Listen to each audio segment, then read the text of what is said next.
left my Adirondack home about a year ago. I met up with bad company, the kind you shouldn't know. I learned to drink and gamble, turned out to be a bum. I'm tired of roaming around and I'm gonna be back home. There's a path that leads back to my Adirondack home.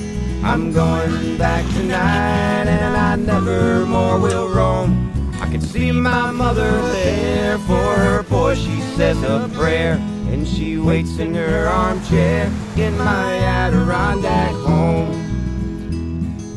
Dad has left this cruel world for heaven up above, leaving mother all alone with only me to love. But I left my little